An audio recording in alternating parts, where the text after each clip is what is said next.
One of these days I'll grow that extra inch. All right.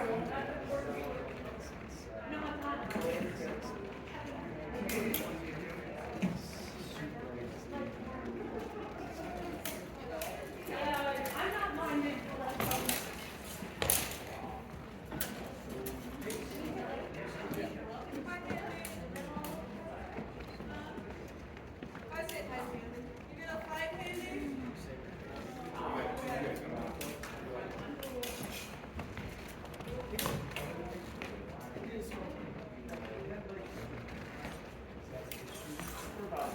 I didn't know I was going to smoke with the mic in line. How about you?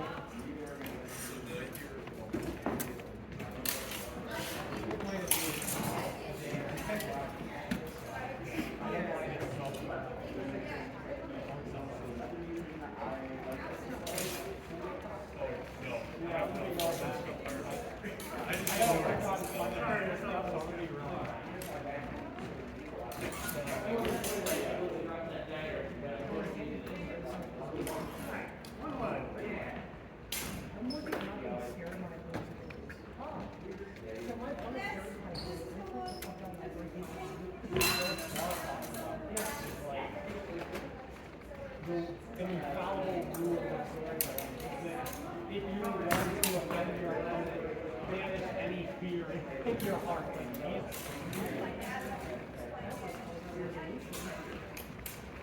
that is something, but the ball requires them. His second one is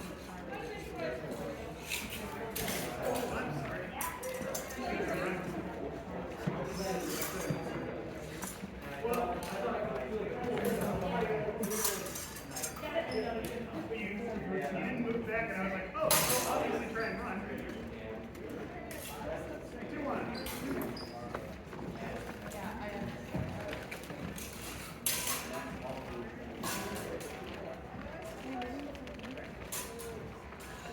I'm waiting to fight anybody.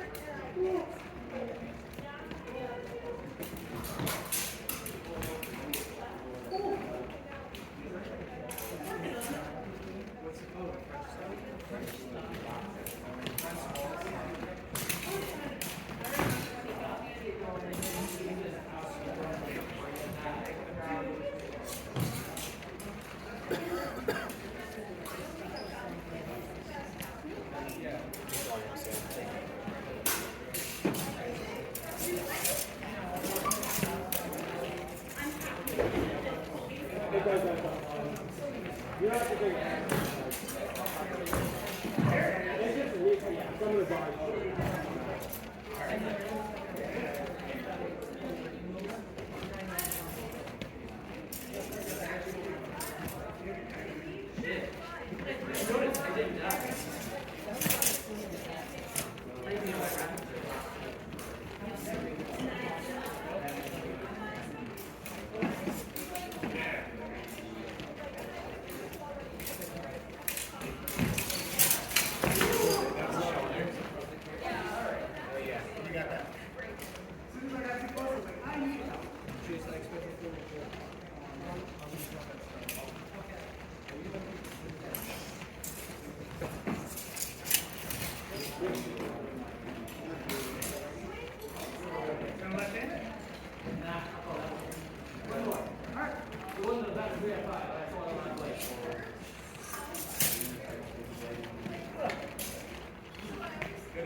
I'm just hearing things down there.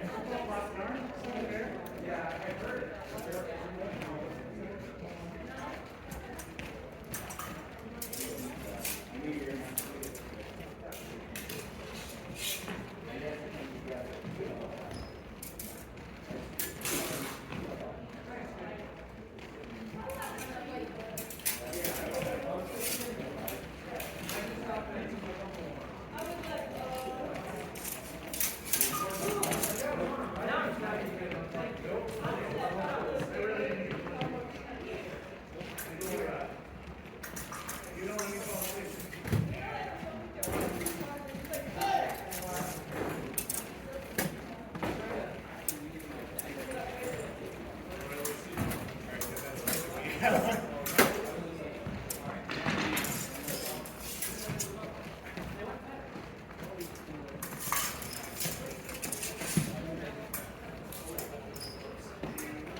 What now? I just forgot to get my arm came back. Sorry, that got a bit silly. Yeah, I was trying.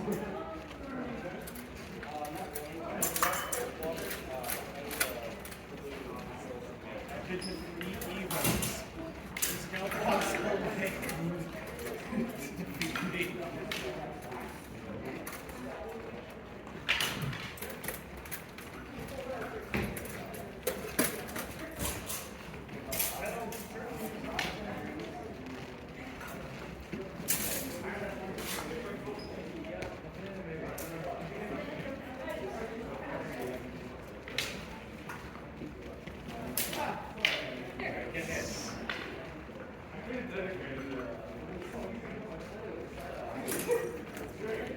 What?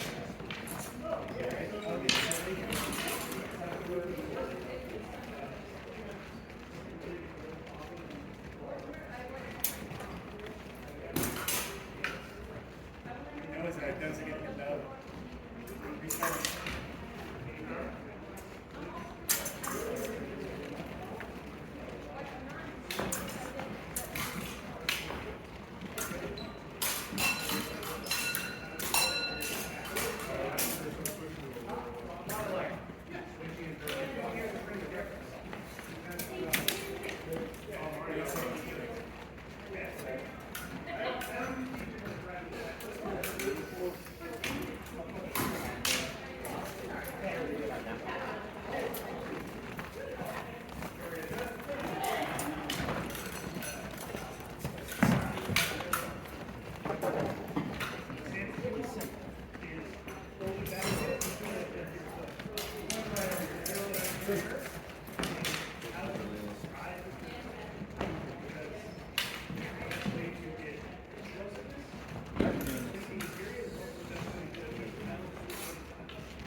So we started on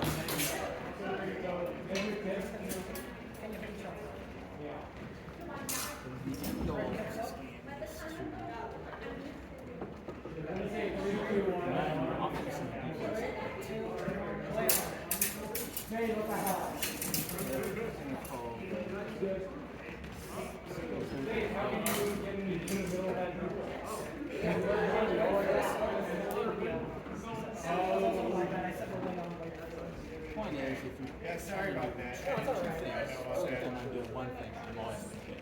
Because I'm only I got my string. Do you like your string? It's not my string. Yes, I have my string. Why would I forget my string?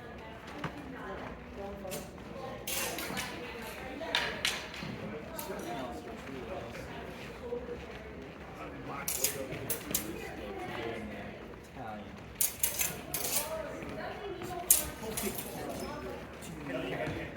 Historical mix we have defensive Spanish and Italian's kind of default. Italian. Capital is kind of the default, just because it's the simplest. I'm on hand, so I can't do that.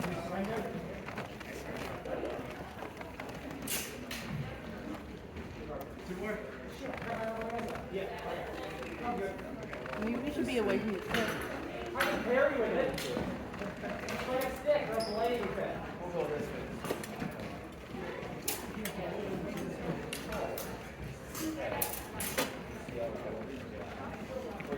That's the time I'm trying to use my phone. You want to some kind of back.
very good. Because here, most matters is less than 7.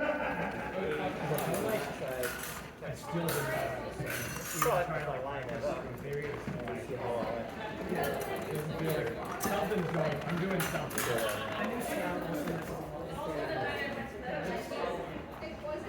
That's Oh, basically the only good thing about my guy, he only wrote like 7 paragraphs of stuff. So it's a lot of like just do this. the first 2 paragraphs. Like, here's what your footwork should probably look like if you want to look like this. And so I'm like, all right, cool. My guy. And right out of Alfie was looking at the French ones as well. I saw there was a barely back left foot, but the front foot barely touching the ground. You can't have one winner. The reason why this foot is barely touching just in the really Double That at kill. least might be just like the same style it was like going around. Yeah. Double kill on somebody who is actually good. But you're never going to win a tournament or so, yeah, killing the other guy is easy. Killing him survives. Sort of like short in the sense that you like to know a lot. Always. Do this. I'm taking the apple. We're discussing post-match things. Well, I'd rather I can beat you with a long sword if you want. my defense can also Talking be about layered. The easiest thing to do is Well, to use that. I'm trying to but I can also use my alchemy. Don't fight the Well, limit. it's 2 ways. It's 2 things you have to go through. No fighting Three anymore. things I can If you're that eager. do that. If I hit them with this, that's abuse. That's 3 different ways you gotta go through. You can go ask them if they want to fight heavy. Safe. I'm never going to tell you what you're doing is wrong. It's better or usually safe. I'm not. I wasn't born raised that today. But you're like, Anyone says those are the right you way. maybe move your feet They're a little too much. but usually it's yeah. We wouldn't be in measure if you like too far away from each other to like actually do anything, and you'd be like going back a lot. And you sort of slowly make your way in. And if I was a little bit better at like just shooting for stuff, the moment that you don't realize, like, if you're gonna do that, just know like how long your sword actually, where your opponent can kill you from. Because if you took like one step, I could like walk super fast and kill you, even when you're still like thinking you're far away, just shuffling back and forth. So just be a little careful. My ideal goal is not to And do even this. if like do that, it's just you have to be the control of the mess. But you have to be the one who fight that knows how It's not like I'm doing 2 different motions. you can like fight from. Because if you're the one who controls that, you can do that. It just throws off their sense of energy. They're like just barely out of reach. So if you can keep yourself like just barely out there and do that, then that's really good. But if your opponent knows more than you, how long your swords are, they're also doing that. That's the only thing. String, it's easier to show people this is the way you want to make this work. And with that one, because I've used that one before, I know how sloppy it is. It's definitely not going to be as good as the rest. I like blade conflict. A lot of people in this game It's fight really blade. light. It's kind of like, That's perfectly fine. it's light and small, so it's like weaker to carry with. It's inflated. It's just very. But you're relying on a couple of the things too. It's like harder to carry with, but also easier. Someone fucking fight Robert! Chase, go fight Robert. So you're gonna need to take it off. What I'm trying to do is kind of do this to me all the time. Don't do that all the time. Back to that though. This one's just a very light blade and a very short blade, which I am preferential to, but they're like really bad. That's something you can So I just have a hard time pairing. Because I have to like wait for your sword to get like weighter before I can parry. Because I can't really like have your blade over here. I just don't have like the leverage to do so. Right. but I do get to shoot faster. Like way faster. So it's really bad for parrying, but it's really good for trying to kill your opponent.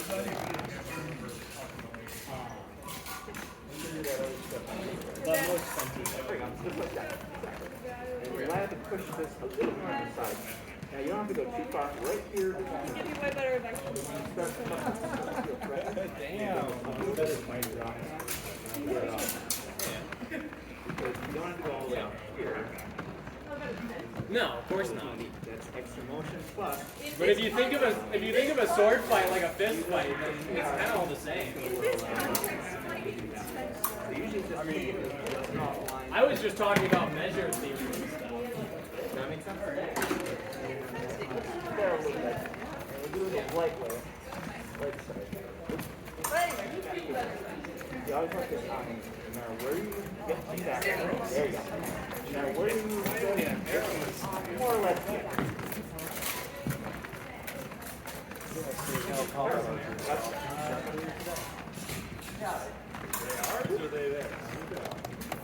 The arrows are mine, the bows are mine. So they're not like outside. There we go. Still easy. Yeah, it's harder to get kind of walk outside. It's easier for you to fit. Go out there a little more. Odds are I'm probably not going to do this, but yeah, you're 20. You want to throw outside occasionally. Everybody's always struggling to get to the middle. That's where you see the blade. And that's the other thing we're going to do. Do that very disengage to work on making that seat. The big stuff we don't want to do. You can, and it's not wrong. It's just for a newer person. I mean, bigger motions are harder to control. So the motion, right, is just we're going to. It works better close to him, and I'll show you around. He told me not to overwhelm you, that's an overwhelm. A lot of people in black out like doing that black. I don't because it's more of an advantage. Yeah. Because, yeah, you're taking me offline, you take yourself offline, and if I pass you're dead. Like that. So yeah, it's not wrong, it's just very easy to make situation. So, doing this one is simpler, because if you try and do too much with it, you're going to take tip off it.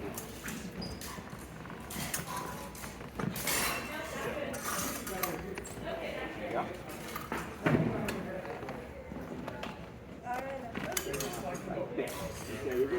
Even there, you don't even have blade control. You just contact the last second, right? So that's how you fight somebody. This is no lightsaber.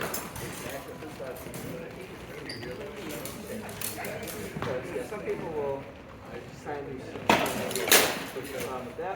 All my defense stuff here. I'm relying on the fact that maybe my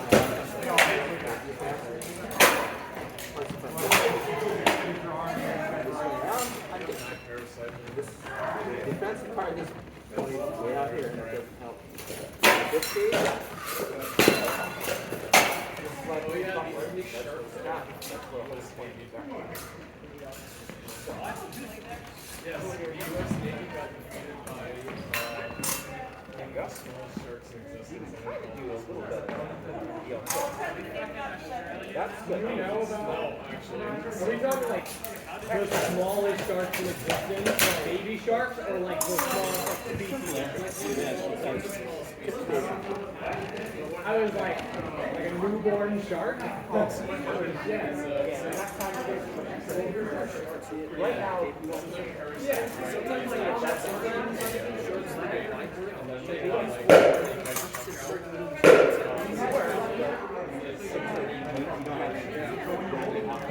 It's like something that's so So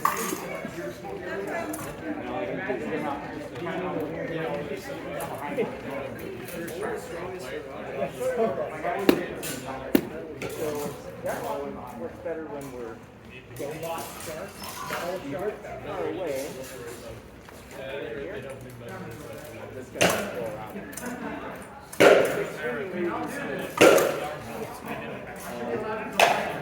Right when you're getting this part of my blade in that part of yours. If you're trying to get me in the middle, you're just going to go around.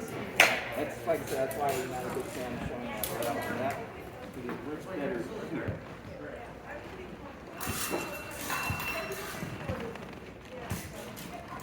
So I'm going to get in here. Get the hook up. So I'm going to get in here and not do this. There we go. That's where it works. Doing it two up, like up here. Go slower. Slower. Watch your head. That. Once you're done with that, I'm up here. Down. Now you can pretty cut me. Sit. If you do it here, well, not even here. I didn't have to do it. It's the blade. Do it again. Still there. But here, not right when you want it. So that works best when it comes up. Just about when we're in. Then it works. Yeah, exactly. So it works, but if you do it too soon,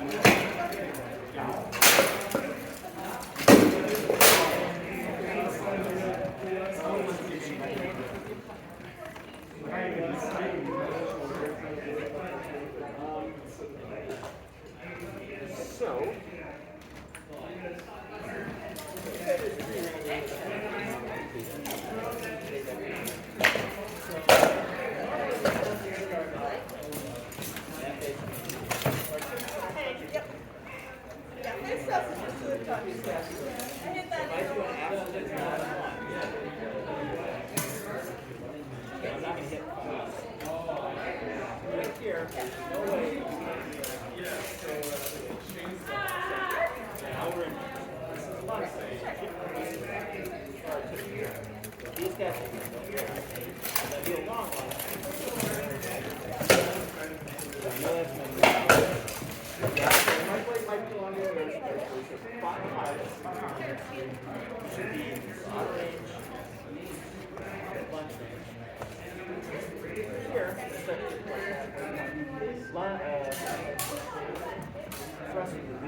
definitely trust all the other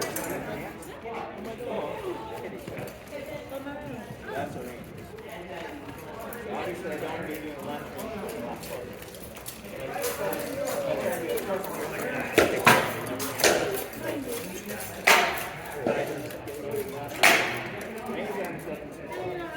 He's very squirrely. He's like, I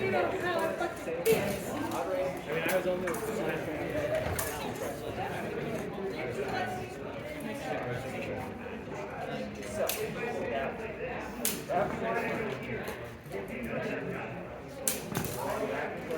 that is definitely it's not going to work at lunch. Owen said something even try him. He was saying something like, I can't do it very well. I was like, I didn't say anything from wow.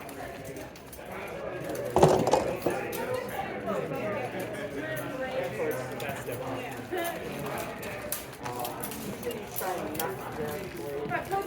Yeah.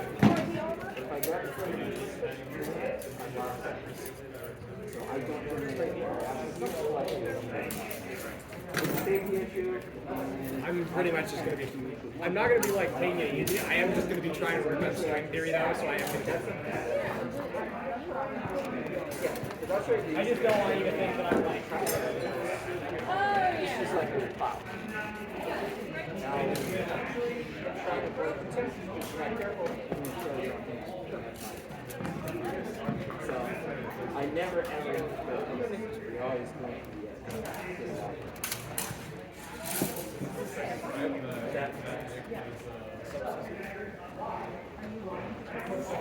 Was that?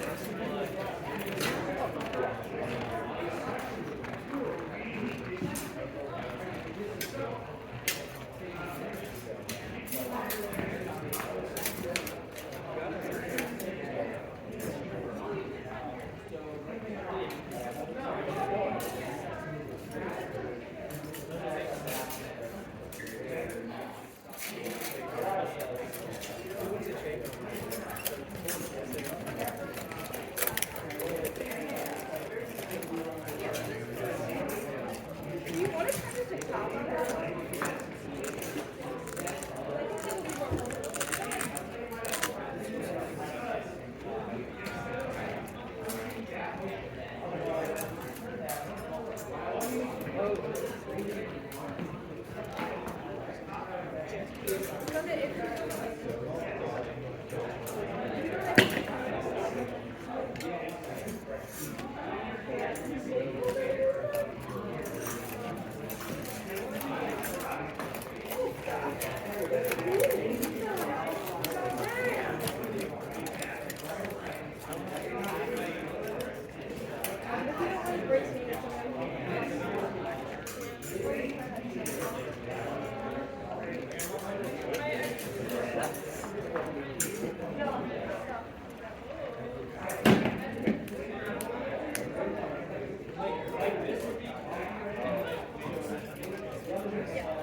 Then you can grab that.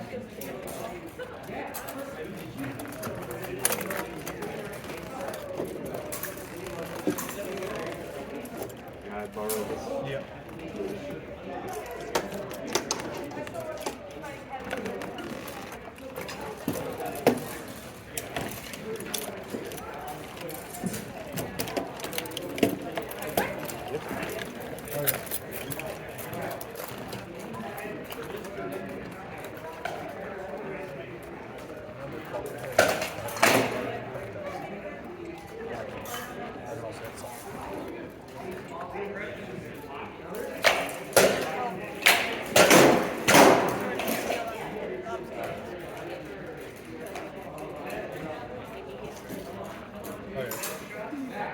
There's also form and footwork to work on. There's also form and footwork to work on. Both of those are easy.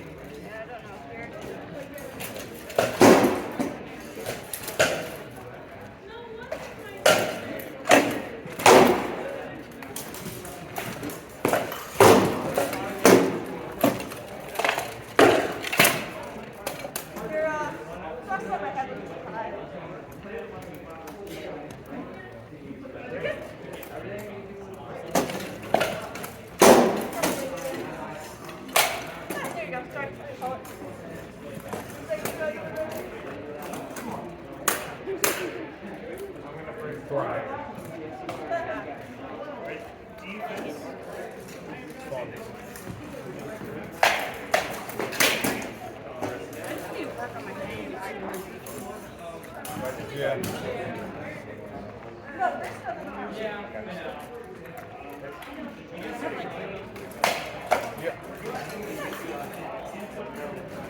Anyway, I got the rest of my list.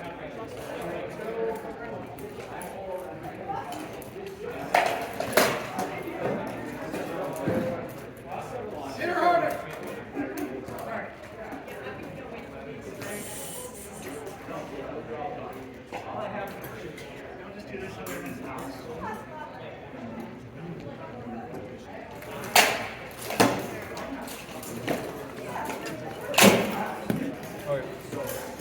I also think I got a little bit tight, but As long as there's not a pop. what? As long as there's no pop in the meat.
Start leftovers, so we want to try it. We want to walk.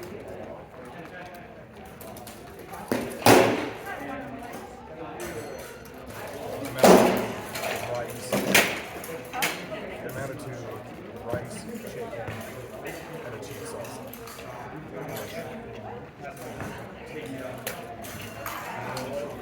I don't know. Not terrible, but not something like this. Sorry, I said no, sorry. Cool.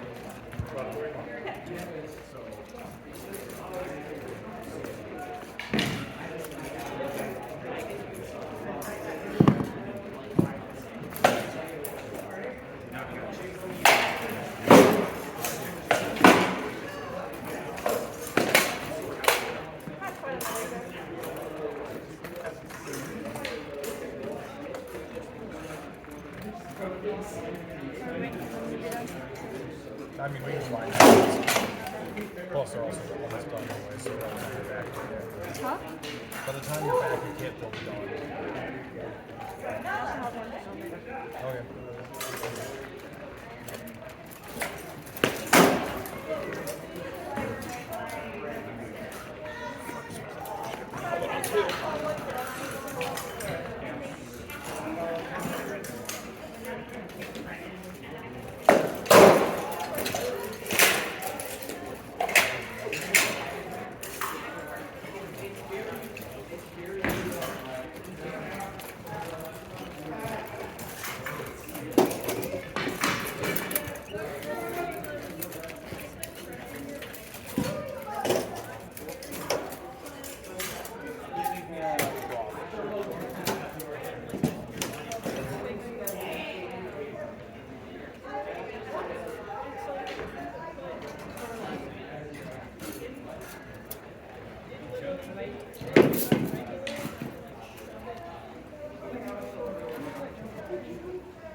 I will grab my great sword.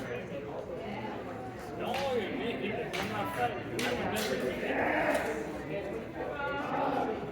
That was a broad statement for anybody.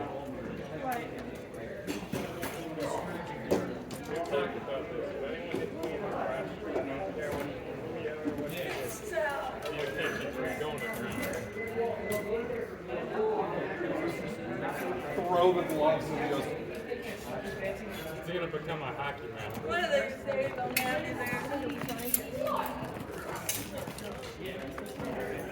Imagine that video game. It would not be the first video of me getting hit in the nuts that would go on the YouTube channel. No, I was talking about throwing hockey.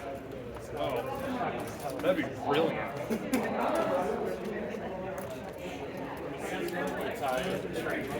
You want to help her with her outfit?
You could go to a fucking fight and then after that, you fucking master it ball.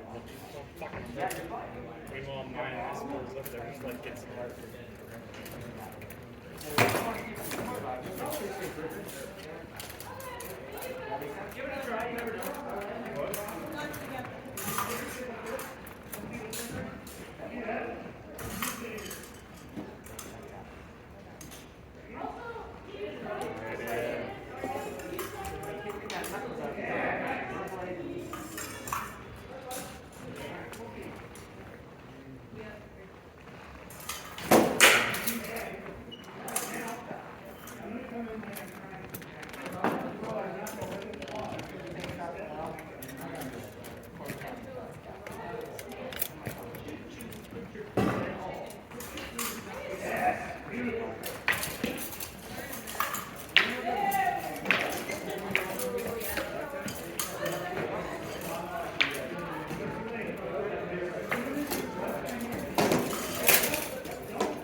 Proper term is dead. Straight around. You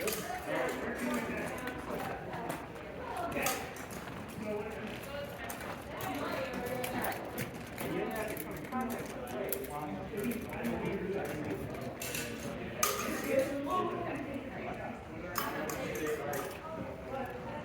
That was my goal. I did what I could do.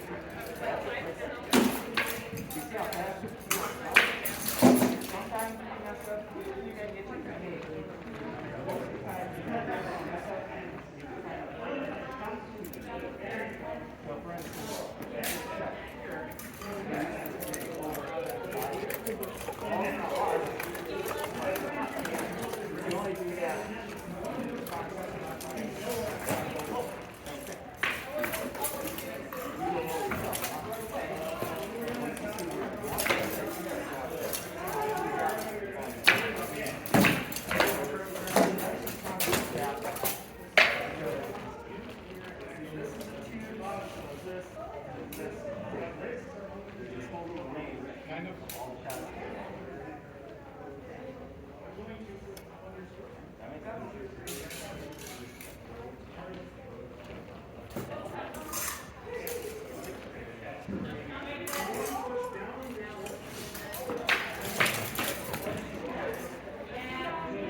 Right here.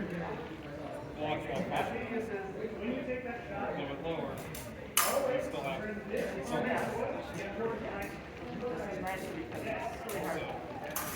And you're holding it like this. Basically, you do that side stop, and you can't see it at all. You can't see how to return.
You want to put your stuff on, I can go for more.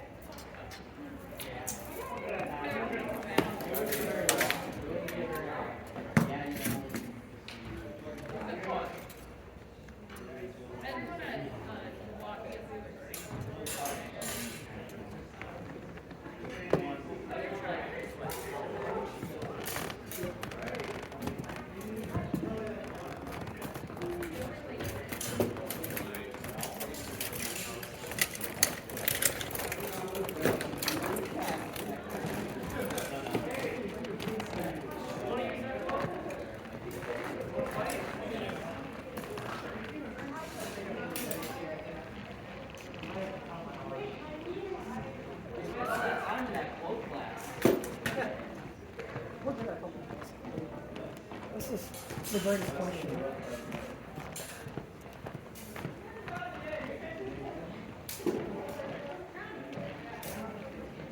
Do you guys have enough space if we just stick to this rectangle?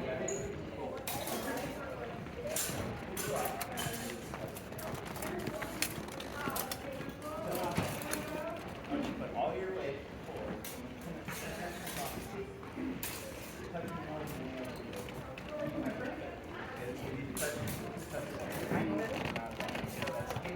How are you?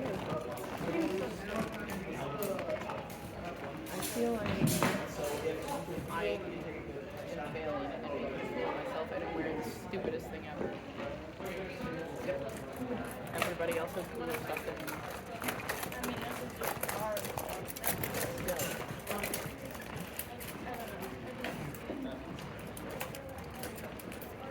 Nothing is making sense, nothing's working out.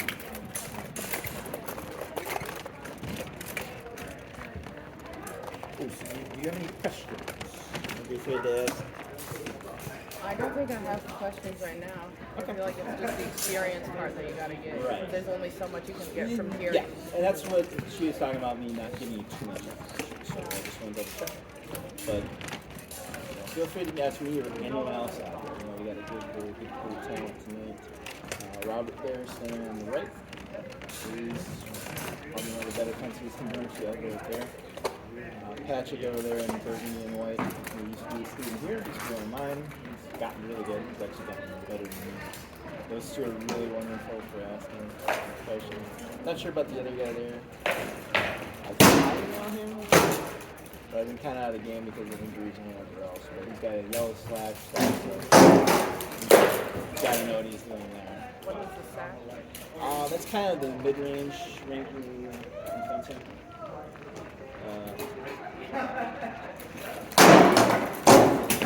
Yeah, I guess basically it's a GOA level, but you kind of know a little bit about the SCS.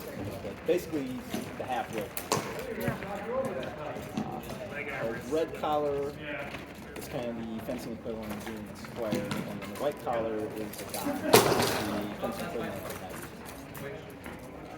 A lot of times they won't wear fancy stuff. Have you found anyone besides your city? You want to find someone besides your city?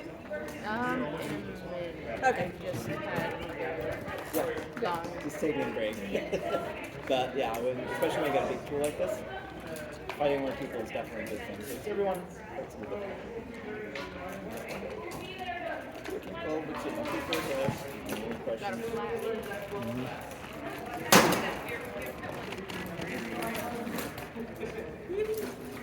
What's with the flag? What? It's a cloak. It's a stupid ass secondary you can use. So you can use stuff besides a rapier in the offhand. Huh? Yeah. So I like fighting daggers. My favorite. Sorry. I don't like clear the back.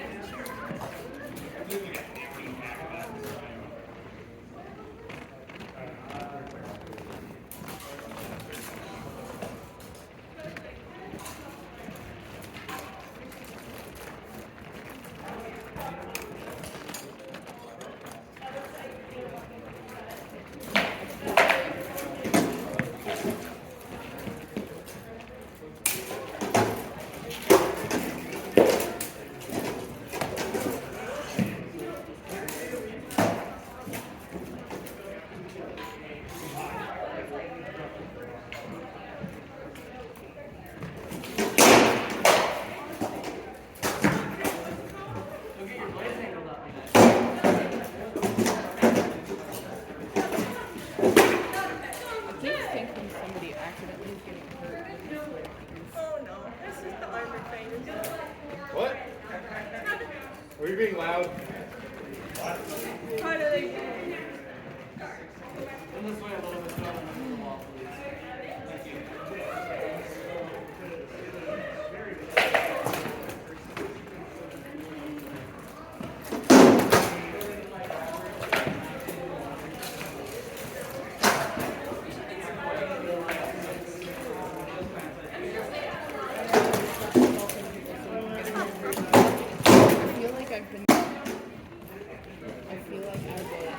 I got like talked to for like an hour rather than actually saying things. And I didn't know how to say like, can we fight?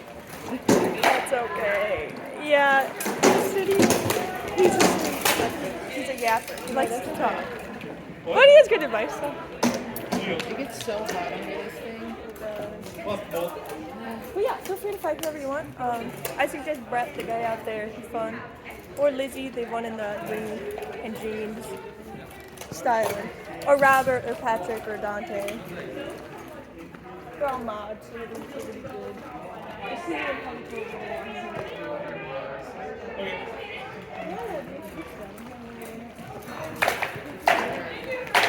Sleeping through that.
positioned like this. So from there, when you were resetting, all I had to do was pull on it.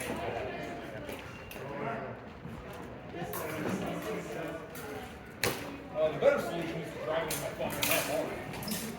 Because from here, it's like, from there, you cross up with your, like, you always want to try and stand up to the stand.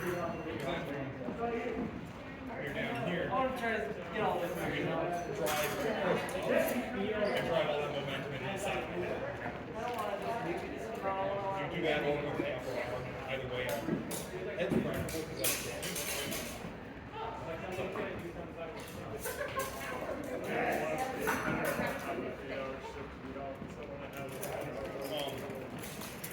Same thing with the shield where you just kind of need to flare. I mean, other than that, I love the drive this way. It was just for like just guessing that I was able to keep a block, but I actually like could not do that.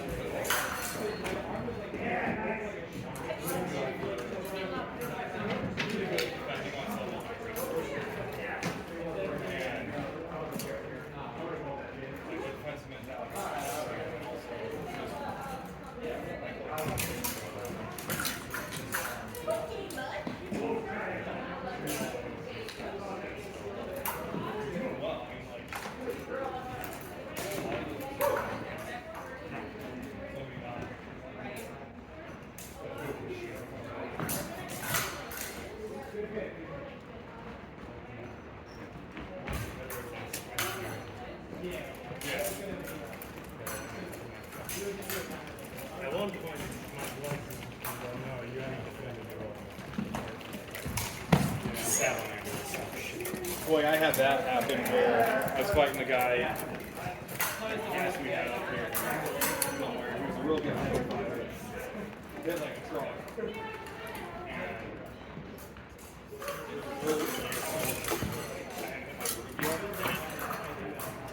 And I was fighting with the buckler. It's not what I would choose to fight against this person. And he was just like, I stopped fighting at the point where we were in the middle of a fight and I went to step back. I mean, they got so bruised that I didn't fight. After that, and then I just fell over, and after that I was like, nope. I'm in no shape to continue the fight. And at this point, I'm basically there's two areas I get hit.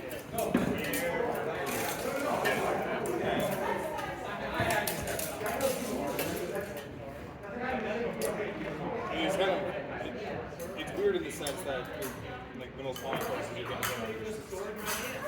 shield size. I mean, it also doesn't help that. It's like shield sizing is also a thing.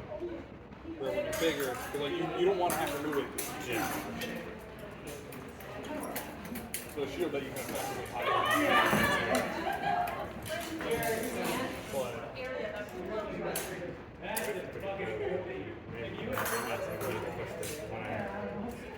The big one? Well, yeah, no, that one's a beautiful fucking shield. I love it.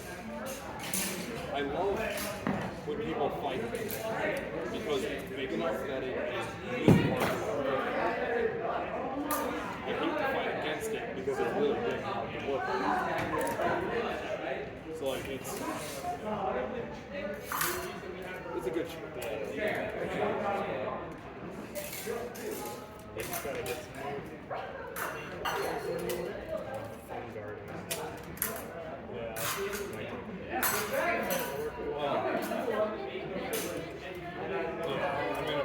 An unfortunate side of it is that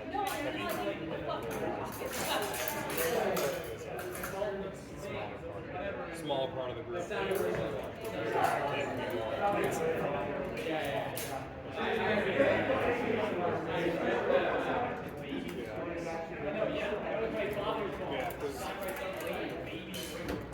mean, it's just kind of getting used to keeping your shield in front of you and stuff.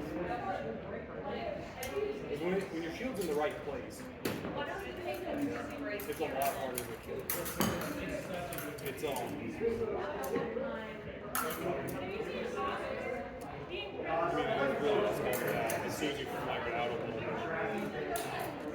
tends to happen when you'll fight up high for a little bit, you'll swing low, your shield works its way up and out. Because I'm expecting the high shield. Yeah. Which, I mean, it is a strategy used to throw like 1, 2, 3, your shield up, sword up, length, or throw low shot, high shot.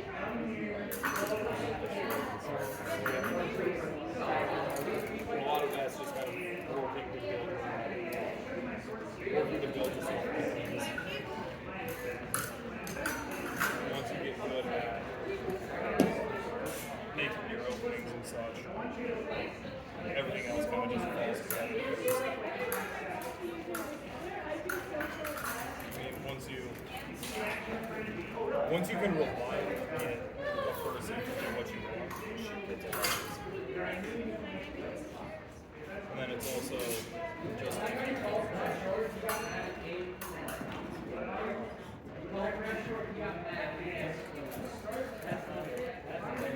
another generally easy way to do that is just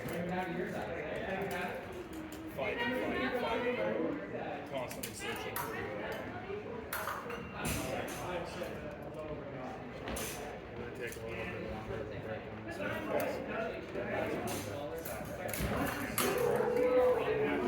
yeah. It's sides and back of the head. Those are the ones that are stinks. Yeah, no, that.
Don't worry, Heavy's taking a break right now. How you feeling?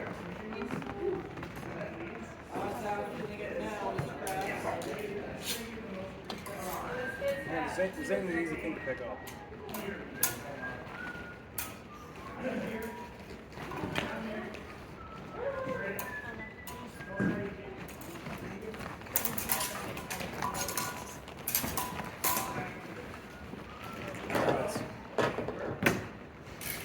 It's fairly normal because this is a lot of stuff that's not.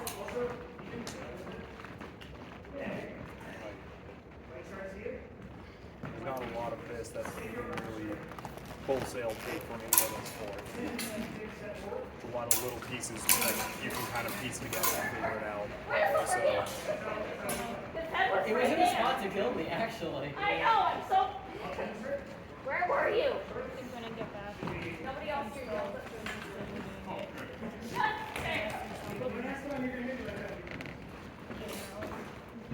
yeah. I was like at the end of my reach. Just something that I have a little bit more mobility in. Yeah. Yeah.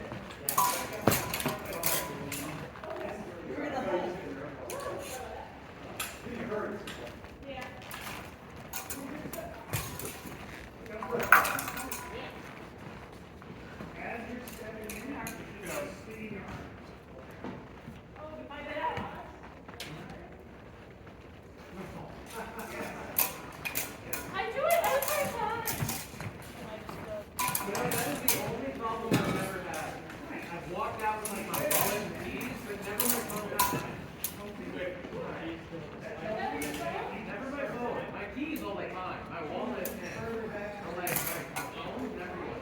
left that little triangle open for me. Yeah, I was like, that was just sitting.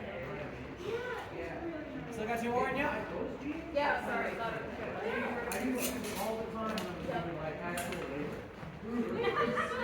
All these girls. That's fine.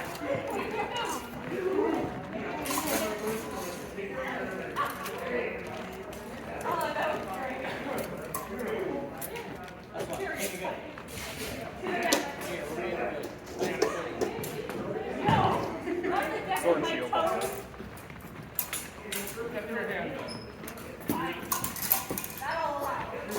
No one gets your toe.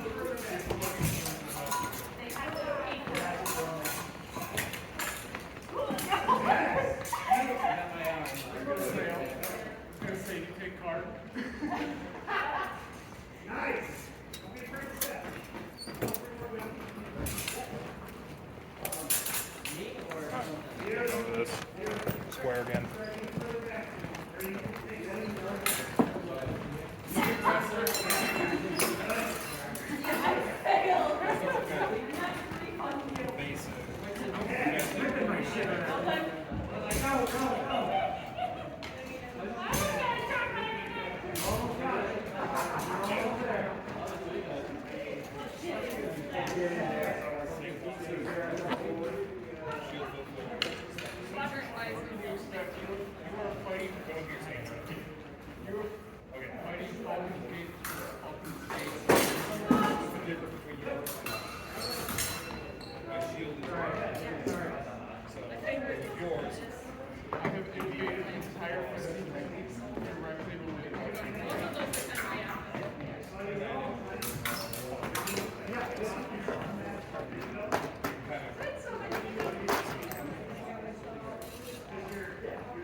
I know where I'm at, and then I knew I was getting pushed into heaven. So I was trying to get you to do one thing. But that was still.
You liked it long enough. I don't think we went.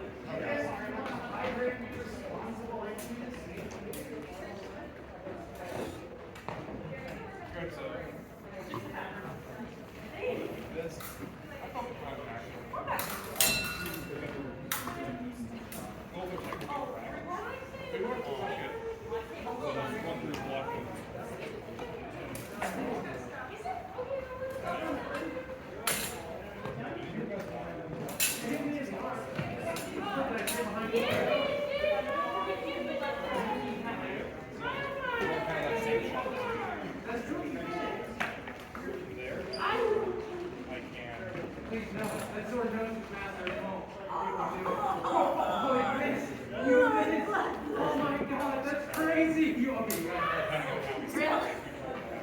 that was like the most that was like the least lethal thing you could do. It's like getting a little backfire.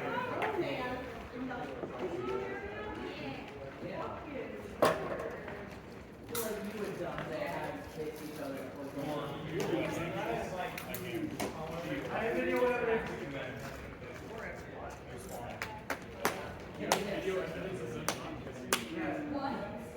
I filmed them for 5 hours.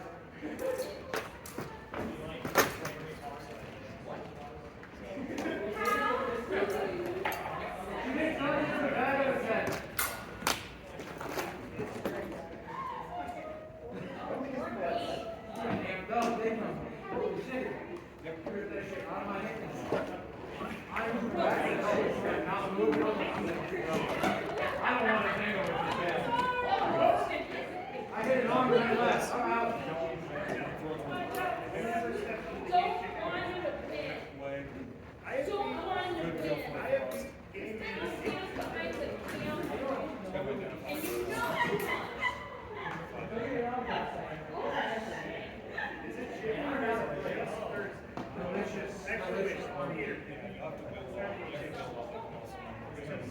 Yeah, it's all easy. It's all easy. You hear like this. Oh, it's not fair. I see. Okay. Oh, man. I'm sorry.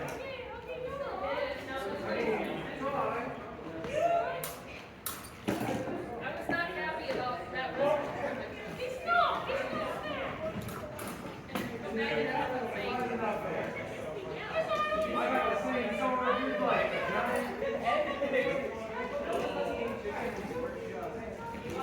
It was the slowest. Yep, so you're at a disadvantage because I don't have to guard high as much. Because, yeah,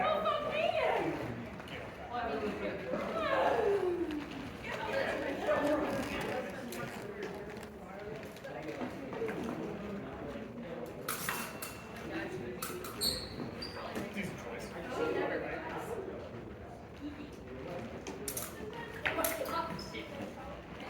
he's standing up there.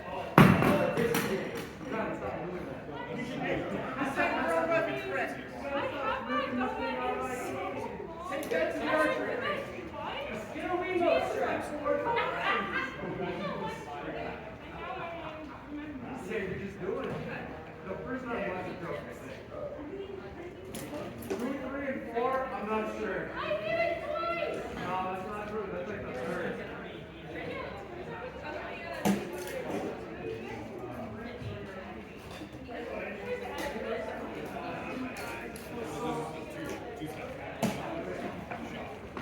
You throw your shot, like it's good.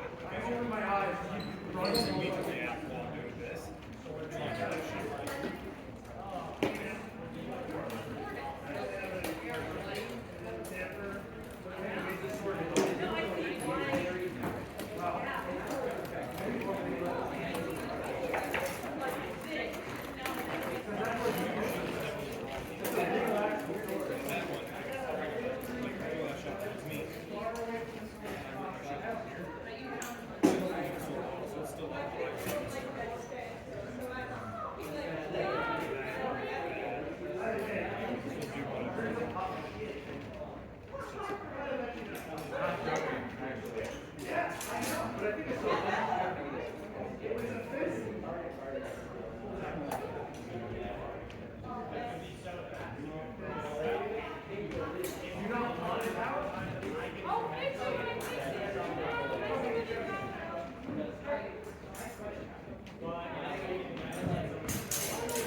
It's just, Yeah, I remember you had the Finwall one, and I think like the it does make the base. I think I got one.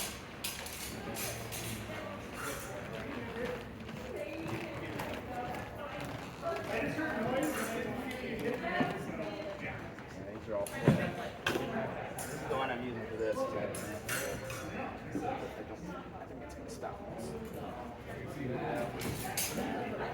But, well, just to get something. So I'll bring a thing home next time.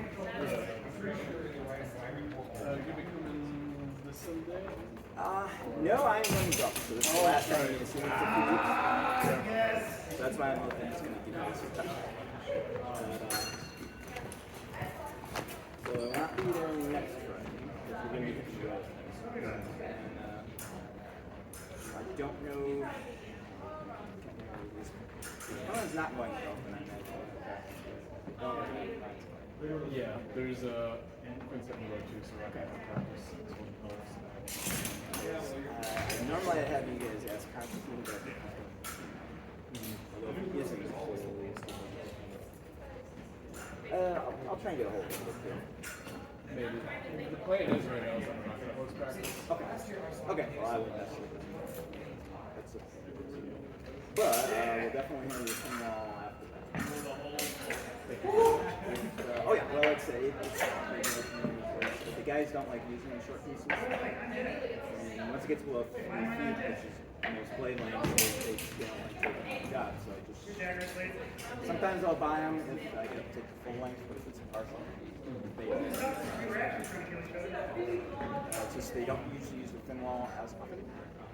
40 because it's less likely to break. Which, okay, most of the time it doesn't matter, but in the winter, the PVC will crack if you drop it. And the thin wall will crack if you stay. When they do break, they're impressive because they can get razor sharp. It's almost like they break in a really weird way. It's like flint. It makes this jagged. I made the mistake of trying to pick one of those up. Like, oh, I'm not doing that. It's just coming from that way. I was thinking like Yeah. Jagger micro just Those pieces. The other thing too is I usually don't recommend people use the thin wall for these will take weeks. The thin walls, as I tried, I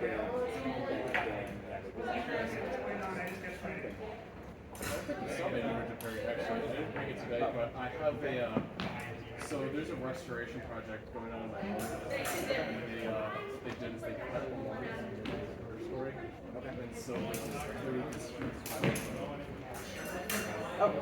so I went out with saw and I found a really good piece of actually salvaged it. It's very nice. Yeah, after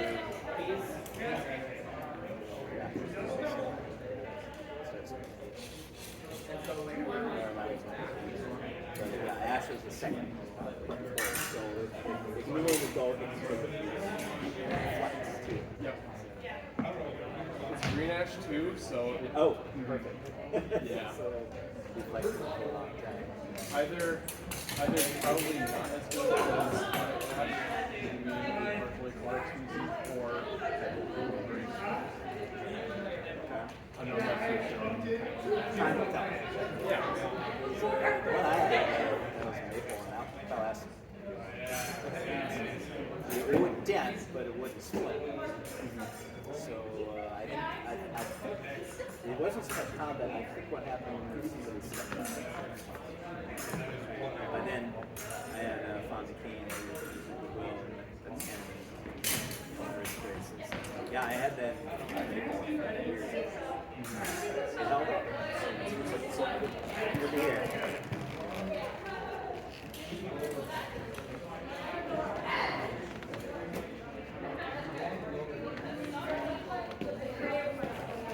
Yeah, no, I took it to 12th night and hit from Nice. He's nice. So I had to miss that one.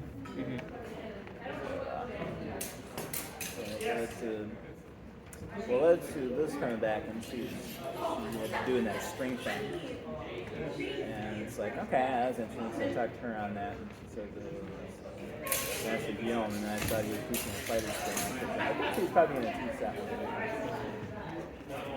And yeah, I took it, and it's like, okay, I get it, because I don't need it myself, because that's kind of the way I use my sword anyways, but explaining to new people why you break this rather than do this, it just illustrates it really nicely, because you're lining up this, and you think of it like a laser beam on a gun, on a laser sight, yeah, so then you're blocking like this, so that you're always hitting the target, and as you're cocking your wrist to put that second line, you got a nice block line too. So it's just a beautifully visual way to try and show a new person, why do I do it this way rather than this way? This is why. That string lets you see exactly why you want to move it that way. As long as you don't have that as your default sort of thing. Yeah, well, it's one of those where you show it the first night and then you put it away. You don't really need it after that, but because again, you're not meant to explain it. You can literally show it in person. Okay. If you just do this, to the extent we're going to kill each other, but if you do this, so voila, you got your lock here. You're checking them out. Your number 4, number 5. So, yeah, okay, that's why you do that. Exactly. Now I don't have to explain. You can visually see it. That was good. Another one. I took all refresher stuff. Another one was one Robert taught how to fight somebody who fights with you. Because I like blade contact, blade work. Well, a lot of people don't do that, especially in this school. So it's a nice combo. So the gist of it is you kind of bring them in, which is easier said than done. But I know something I did. I'm still trying to figure out rev now effectively. But for a righty, if I was fighting you and you're doing, especially doing that low gun thing, you kind of kick your sword a little over like this. And rather than here, you do this, so that way they hit your blade on the way up. Yep, and then it gets way off falter. Yep, and then that lets you know that they're coming in and they're all off. So it's like, okay, I can do that. And again, you're not having to rely on contact all the time. And it gives you the signal, because even if it's the other way around, you're fighting here, you can step this way and kind of kick it to the side a little bit. Although I was doing dagger again, so dagger I can sweep underneath. I was kind of doing a modification of the technique that Tomas taught me, because he's a lefty, and when I was fighting Buckler, I could get killed over. He says, okay, when you're fighting a righty, you can do it like this. I'm a lefty. You're just going to keep getting hit here. You need to shift it here. You do it this way. So, oh, okay. So I did that with my dagger against her, and I was doing better, because she does that little bend slinger thing, and the dagger intercepted, and it's coming in, so it's like, okay. I'm checkmating here a little bit, and I'm still getting beat more often than not, but not getting creamed anymore. Single, though, I still have to kind of figure out the best thing. But having the blade cross a little over her seems to help her, because even if I don't block it, I'm getting a signal that she's coming up, because it's like, oh, she's coming. There we go. So, yeah, it's a good class. And then Patrick and then I can't remember the exact basically figuring out what you're best at and then trying to get your opponent to come into it. You're basically setting them up. The way they explain it is you have like a little circle of all the different things you can do. And usually everyone has this one shot they do. So you try and always get your opponent to go into it. Keeping in mind that they're doing the same thing you, they're trying to get you into the slot. But the idea is you stalemate a lot, so it's the basic gist is you're not trying to win, you're trying to just stop whatever they're trying to do. And then frustrated where they have to change up, and eventually they're going to do something that goes forward. Easier said than done. But, I get the general gist of it. So, again, a lot of basic stuff. So there's more to review, but the way they were teaching it, you kind of put a different angle on it, so let me see it a little bit more. So it's like, okay, I think I understand. That's always great. Having a little bit of a different. Well, I needed a refresher. That's fair. That's because between the bad shoulder and then the serious stuff was here. Oh yeah. And a couple years before that, the plague, so I got a lot of rust on it. And I was doing a lot of bad stuff, sloppy shit. So I was hoping having that big of a gap I'd forget a lot of it. No, I remembered a lot of the good stuff and got better stuff. So You know, as long as you don't hit someone's mask. that I don't do. I'm pretty good. It's one thing I've always been good at is calibration, but that's mostly because I'm usually not striking an opponent until I'm straight. Shot. So breaking my wrist, doing anything. You should phrase it as don't hurt me. I'm already at it. The goal So is I'm not usually the goal is to not hurt. doing this shit. My arm is always Use the old straight. SCA I'm hat. stepping ahead. So breaking your wrist, cut back on calibration is easy. It's difficult if you're throwing a shot and your opponent steps in when you're touching the air and you're going to hit them. It's hard to hit. Yeah, your arms aren't angled, but you're still moving forward. You're moving forward. Yeah, I mean, if somebody really hard, you put a dent in their mask or break a rib, or something. It's just the way I generally fight usually prevents that. You would have to be pretty much be there and be right here in a Technically second. speaking, we only have those Quinn has. You basically barely. Because most of the time when I see that, I'm just going to try and step out the side. But again, here the angle is the sword. Yeah. You're not running straight in play, you're running in an angle. So again, unless I'm trying hard, you're really going to come in where I hit you. I'm not going to barrel in. I'm almost always going to have something going on. My wrist is on an angle, sword is on an angle. You're going to have to go out of your way to hurt yourself, especially when I'm not throwing a shot. Because yeah, it's easy to, you know what I mean, when you can be the mad one, sit there and just let them run in. So, even so, I'm always trying to do something to keep you from hurting yourself. Yeah, no problem. Was it staying in place before? Yes. Okay, then that's probably the notch we're going to stick with.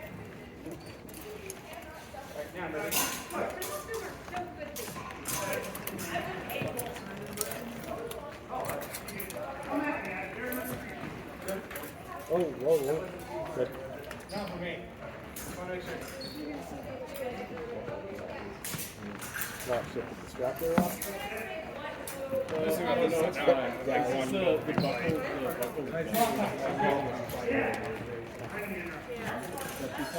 No, no more. Yeah, when Rob's Boys? What all through this one? oh no, it's that. Yeah, it's fine. It's just a little That's what the buckle is. It's the helmet version of the seatbelt where it keeps twisted and you don't know how to twist it. You might have another training here. It's hard to say.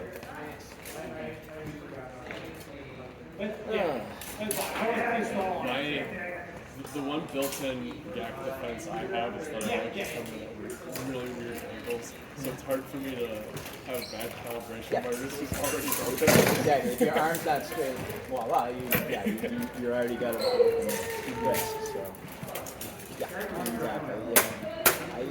Yeah, I generally don't do that just for defensive purposes, but sometimes I do. I'll do that stroking attack if I'm having a problem getting through the person's center, or if they're fighting. And weird angles is good for getting the butt. Oh, This is my favorite angle for that. yeah, it's scorpion. When you come over your head. Good. I used to do that more, but if you don't have some defense like with the offhand or the buckler, you probably need to stab him. Or if you turn him. My other favorite buckler is fighting it for so long until your posture starts to get sloppy and you can come in around Yep. your elbow. Yeah, my solution is again just forward backwards. I rarely go up and down at all. It's forward backwards. You're less likely to move the players where they can get you because you go high, they go low, you go low all the time. You're just going straight ahead. and it's just a Thank matter you. of making sure that you've got I've reclaimed the fighting some way to get around that. Actually, I think this is the last time I thought about it. The one thing that worked for me was the IELTS exam, where you just kind of bait them into going upwards and then. Yep, go low. Yep, if you're getting go somewhere where they think you're going to go between. If you pull that off, that's good. That's kind of almost like a think about throwing a shot. That's good. I would like to get better at that. It's not very well. So yeah, if you're starting to pull it off, that's good. Especially again, you can make it look like you're way in here and you're going low. Like it looks like you're going on like that. Oh yeah, that's when you can. You'll just drop all the shit all the way down and just take them high. There's ways you can do that. It's a little easier. It's a little easier to get on a heavy field. But still, it's you get that skill hit down.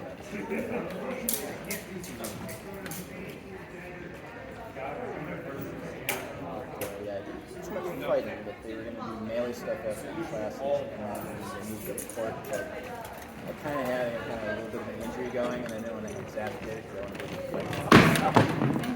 Oh, no problem. Yeah, I was bummed I couldn't make further school. Because at first it was just because I had a bunch of stuff I didn't do. A bunch of classes were screwed. Yeah, classes got to go for us as much as. Oh yeah. Like you guys kind of right, you're all class got to go for us. I know Jordan and Patrick too kind of grades suffer a little bit with defense. It's like, this is always get your classes done and get it all out of the way, then you can focus. And the worst part is that I remember I kind of like took a look at my list. I'm like, I can't do this tomorrow. So I go on Discord and I text everyone, hey guys, I can't make it tomorrow. Charge my phone, I lay in bed, and then I feel that oh so familiar tingle in the back of my throat. It only lasted 4 days. That's 4 days too many. Yeah, I had. I ended up getting COVID over Labor Day. So, it seems to be whenever I got a vacation, I was sick on it. Okay, I'm not missing work, but I keep missing work days. It wasn't too bad. I ended up getting the flu and COVID shot a few weeks ago just because we went down south. And we had a nice easy guys down in Texas. So far it's shifted west going into Mexico, but I imagine it's also going to shift going east in Louisiana, and of course Louisiana is the most going to Has it broken into that one? well, I know it did because like I said, it got to New Mexico. Oh, it got to New Mexico. So they have. My grandma's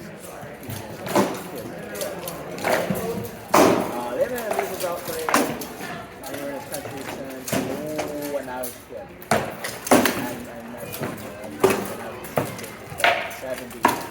It's embarrassing that it's Yeah. The problem is we've had too many years of parents not having to have a lot of their children suffer with this. They got too, well, I mean, it's been perfect immunization. I remember going to a school in Jefferson in Marshville, and a whole battery shot, and then a few weeks, months, a year later, another shot. And bam, all my permanent shots.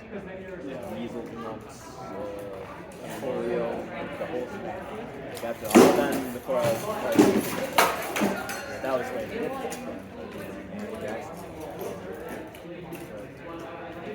It's been such a long time.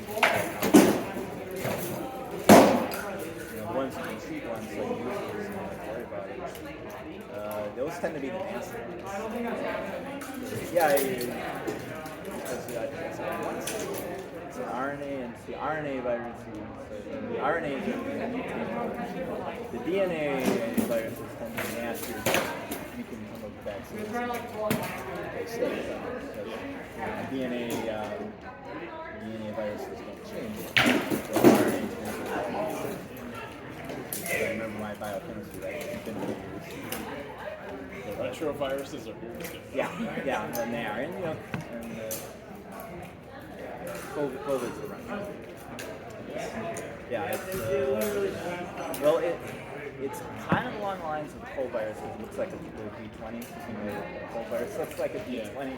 I thought COVID was too. It's not quite the same as Well, I remember correctly.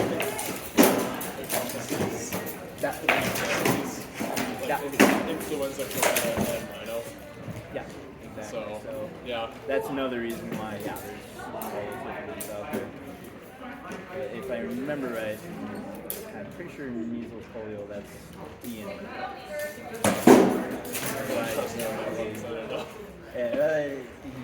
I had my methodology here, so that was, I went to school, 88, 89 in Marshall. I figured I'd get some basic stuff out of the 2 years center there. And I came here in 89, then I found a lot of stuff didn't transfer. So I ended up doing 4 years too, so 89, 93. And I'm trying to remember exactly when I want to say sophomore or junior year. I know it wasn't the freshman. And I learned a lot from it. I learned, granted, I forgot a lot, but I remember the basics. I know that there's 2 types of membranes, gram-positive, gram-negative. I don't remember that much. And he went over how viruses work, bacteria, and how DNA is RNA viruses. Yeah, I forgot. Kind of like a tree is. That wasn't my major. I remember something from ecology. Speaking of which, I was really glad because there's a work day. Oh, I always wanted to go there. So, do you know what honeysuckle? I think so. I know honeysuckle. Yeah, it's Asian variety, I take it. Yeah, there's like a couple varieties from the Arabia and Wiggum, I think. At any rate, I cut down about 2/3 of the bush, one fell swoop, raw wood and flowers long, with my hand saw.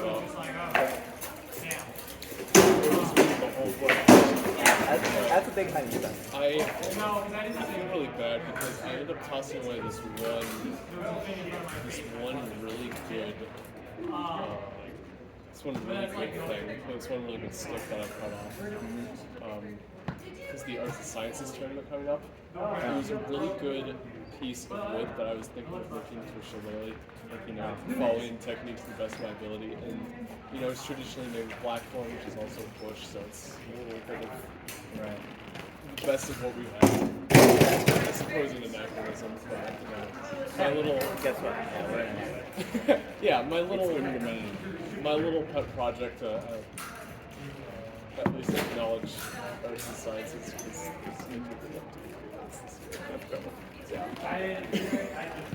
ironically enough. I couldn't find that stick. So. A great thing was lost in the Well, you know that bolt that fell earlier? the island's very weird. No way. There's a lot of things that you don't see in the ocean on there. Yeah. Yeah, this nut goes to this. That's the only instance That of it. thing held in that. What the fuck? Has both common and glossy, had both common glossy buckthorns with honeysuckle, which you don't really find much in the reserve either.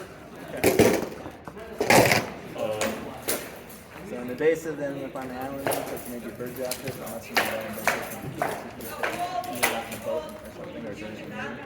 Well, it was probably since like, it's on the island, so we can Yeah. Give me like 5 seconds, I'll put the shield back together for you. And also you have white cedar, which just isn't there in the reserve. It looks like it was planted to, it's in the conical form, like you see in purple areas, and it's just strung along the island coast. Okay. It's a very weird place. Alright. As islands generally are. So. We noted. I used to do my running around the track just because it was going good. And then I'd have it all to myself. So by the time I got back to going for the stuff, obviously, kind got to be winter, I can do that as much as I could. Do a lap before dinner. So mostly just usually I didn't run the whole time. So usually I try and do a lap around the lake, and then that one orbit that goes off the side, I do that too. And then that was my thing. I think I only get that's 2 miles, but I did not run not solid. Take breaks. But I kept moving. I didn't stop. I just run, walk, run, walk. I just like the zen part of it. Although I remember when I was doing the loop around, I think they still have the little Falcon. Yeah. Yep. I was getting close to that, and sometimes when they're doing the trails, they'll leave piles of bark here and there. Well, I came across one of these in the dark, and I was just jumping over it, and it started getting up. What I didn't know was that pile I thought was bark of deer sleeping on the trail, or at least taking a break. So if it would have raised up a little higher, it would have caught me right as I was at the high end of my arc. But fortunately, it was a little slower getting up. I just about tripped on the thing. So yeah, I think we scared the bejesus out of each other. Because I was thinking, well, I'll just sleep on the trail. It's nice and soft and a little warmer than the dirt. And none of those dumb humans are going to be here at night. That's just crazy. It's supposed to be closed at night. Yeah. So it's like, okay, duly noted. I don't think I'm that late anymore. I'm going to try and finish up coming back right as the sun's going down rather than do this in the dark. So, duly noted. This summer, there's like that goes around my house, and there's this one segment that is near a neighborhood, sort of, kind of. Okay. And they all come on there and walk their dogs, and they don't pick up after. So I was riding my bike in the evening, and the sun wasn't down, but it was at that point where it casts a shadow on everything, so everything's black. So I see these black forms just dotting the trail like, oh my gosh. Landmines. Yeah, landmines. Anyways, I ride up to one, and one of the pieces of dog food jumps in. And before I knew it, the entire trail's come alive with frogs, so I'm just so confused. Like, what's happening? There's a big thing coming around. It's not a deer. Yeah, that's ran across the possum when I was running through there one time. That was on the main trail around the lake, and I see this little farm and it's shambling along. And it's like, yeah, well, that's the closest I've ever gotten to one in the wild. I've seen them on the side of the road. But that part by the lake, at least back then, they were a little wider. So I went around, I did a loop around it because he's kind of off the side a little bit. Kind of watched me. He didn't hiss at me, but he just watched me the whole time I went around him because I was moving faster than he was. So I got a little ahead of him, and then he just kind of did his possum shrug and kept on chugging. So he was definitely going somewhere. It was a pretty good sized one. It wasn't huge, but it was a big one. Definitely found some human scraps that he's looking for. Yeah, so he seemed to be following the trail like he would, apparently. He didn't take off to the edge of the woods. Kind of like the deer, it's the easiest path through the woods. So I took off with him, why wouldn't he not take it? And then if you're part of the trail, all the deer are going. Yeah, exactly. So the deer back then tend to be a little smaller too. Like there's this, almost like this little, I don't say subspecies, but like the ones that hang on the woods seem to be a little smaller. The fact that I was able to travel on it, granted he wasn't all the way up on his feet, but the fact that I didn't get my crotch rammed as good as I got up, it was a little smaller than me. I don't know if because they're all yearlings or the population are just smaller. I don't know. I have noticed that a lot of the Yeah, but so if I had, since you said that, because they're not justifying food or disease, therefore the living safer as humans are, and therefore they're worried about coyotes. I don't think we get wolves.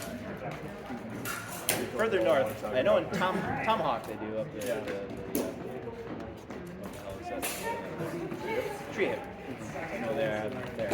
Yeah. Actually, the big thing is that the deer like to hang out there because they know that there's no guns there. Yeah, exactly. Yeah, they come in the marsh field. I live kind of at the edge, on the southeast corner. I'll see way more deer than deer. patch of woods. There's a creek that runs by my house, about a block down, and then a few blocks the other way there's a patch of woods. Not too far off from the main drag takes camp. So, you know, deer don't stay there, but it's a nice little safe place for them to go. But when hunting season's on, oh yeah, you'll see a good sized group from come to town because they know during deer hunting when you're out in the woods, a human is dangerous, but if you go in where their houses are and there's a whole bunch of humans, it's safe. The paradox of human. Yeah, a human by itself is dangerous, a whole bunch together don't worry. So they'll come in there.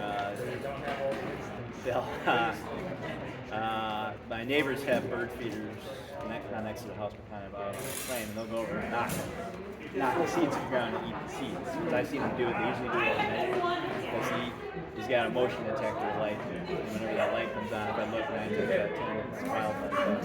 And usually I went up to the bird feeder. If that bird feeder's got sunflower seeds, that's a good meal for them. Oh yeah, and if it's got corn too. Oh, this is one time, I think this is my freshman year, sophomore year. Well, grandma isn't this year.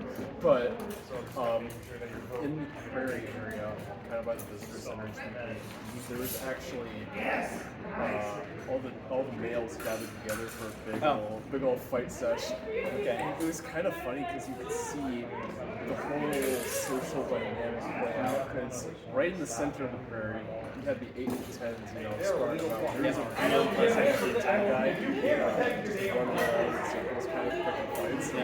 And you see like pairs of females and the fellas of last year just kind of sitting in the background, kind of looking at everyone. And then me and my buddy actually ran into this like very dejected looking man. And by dejected, he looked at us in that sort of way. You're a sort.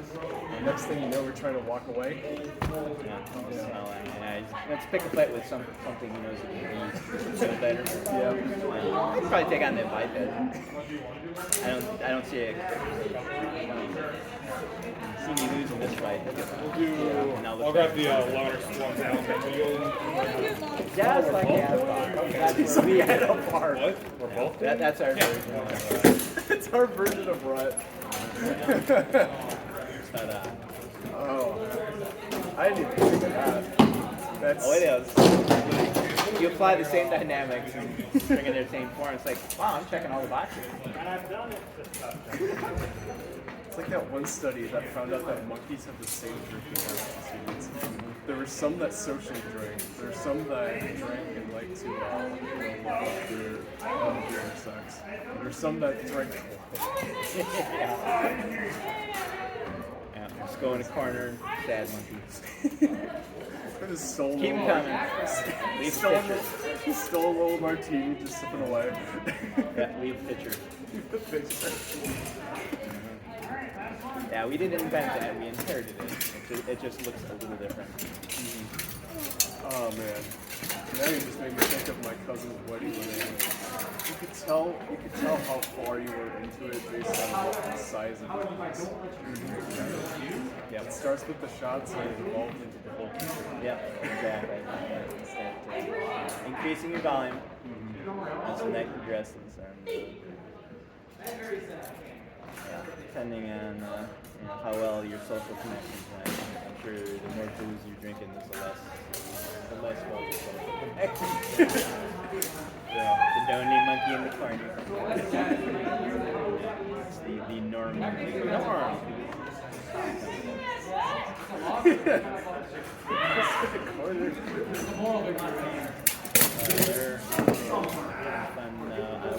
It was originally the main thing I wanted to go into when I came here was animal behavior. I wanted to study animals in the wild, especially so I was toying with dolphins and monkeys or apes. There was a situation, and I want to say it's James Woodall's team, but they noticed one of the younger males figured out that if you grab these old plants and old plants, made a really loud noise. Huh? How are you doing? Oh. No, you're good. It's good. You notice that all these cans are really loud ones. Part of the aggressive display. He's kind of small and skinny. So whenever he felt, the threatener felt the need to show off, he'd go grab these cans and roll around. And when he wasn't using items, he would go. So he went from, well, here's the best part. He went from the bottom of the social ladder to number one.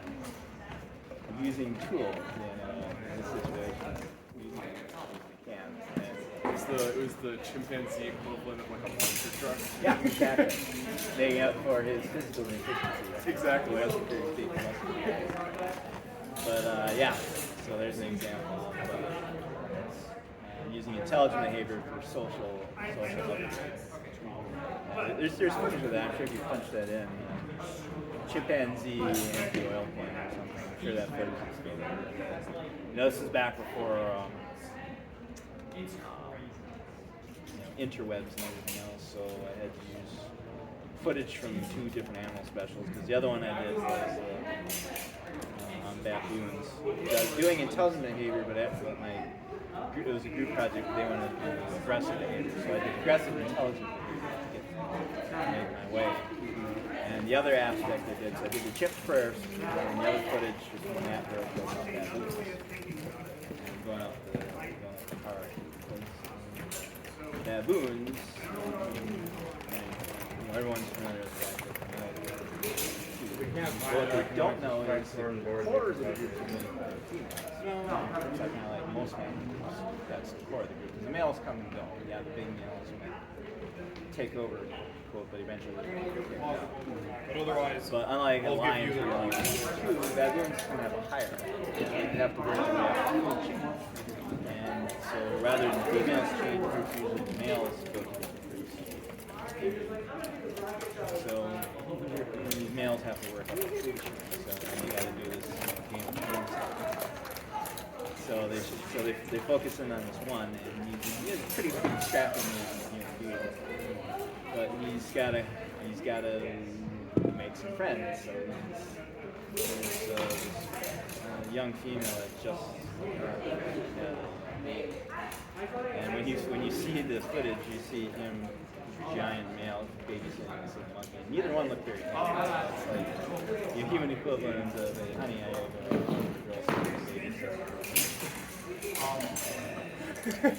fine. So you see there, the kid obviously wants his mom. And he's just looking at this. Got to do it. Because the young female he's trying to impress happens to be related to one of the owls. So he's really a pecking order.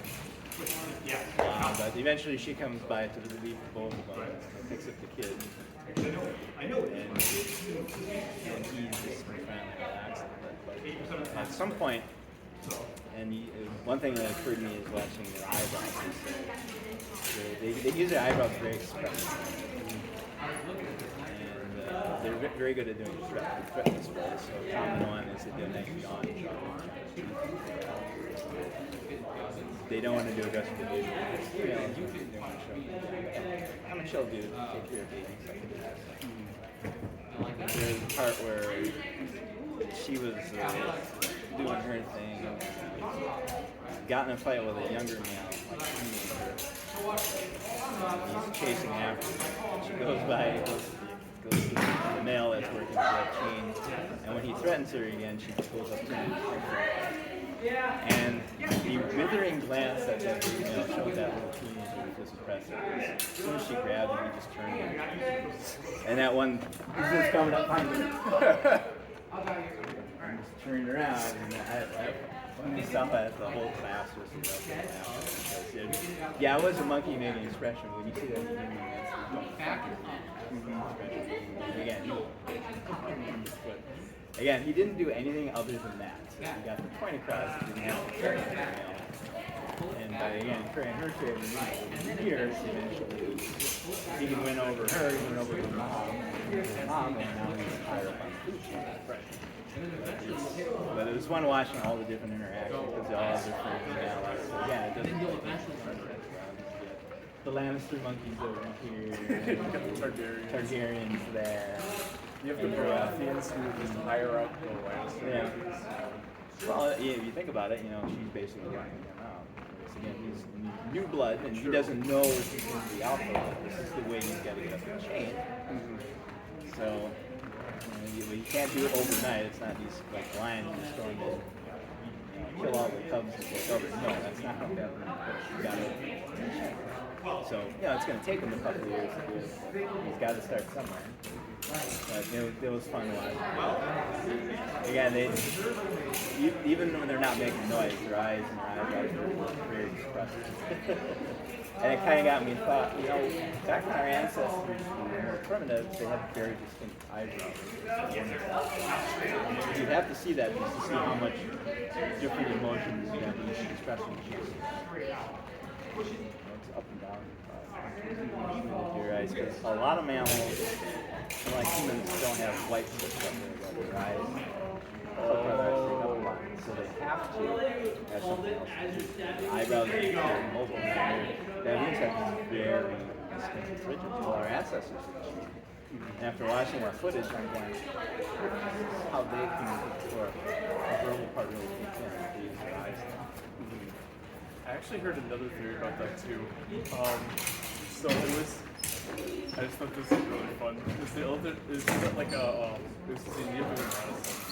They had these little science expos, and so one theory that one of the students had is that he found that apparently in, I think it was Neanderthals, that the bridge was a lot more expressed in males.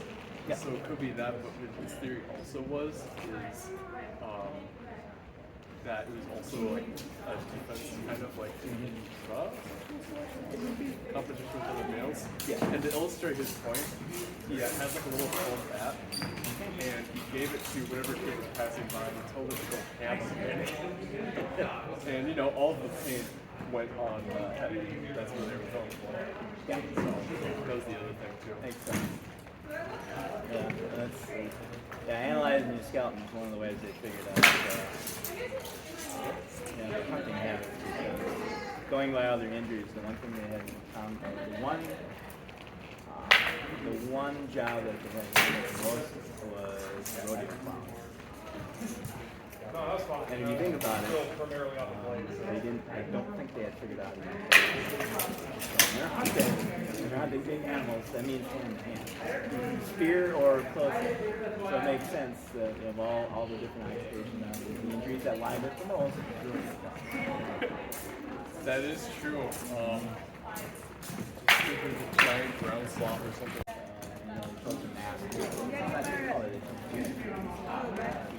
So it shows these two squid fighting at each other. But it takes more. When you look at the one squid, this side is split in half. This side is in this very aggressive display. Side is just calm. And on the other side, literally, again, you see it right there. It's just a riot of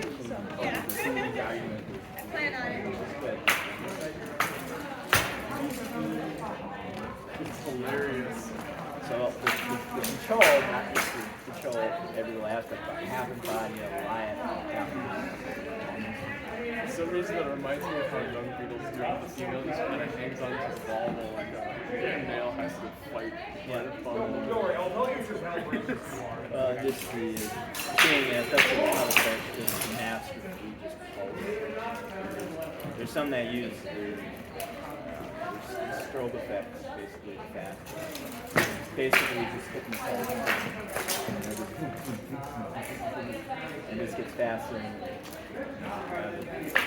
But just seeing I always thought that was fascinating. You got the community changing the and it just goes from light color and it's got bumps all over the and they can do these patterns and everything else. I always thought that was fascinating. I would have kind of done intelligent behavior with dolphins and chimpanzees. They're the weird, they're the they're invertebrates, but they're as close to aliens as they're the way they live, and the way they think. And the way they think.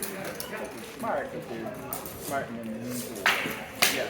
They don't have the best color vision, but what colors did you say they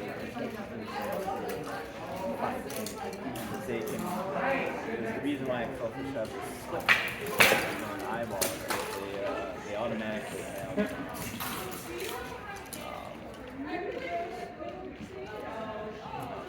The sunglasses have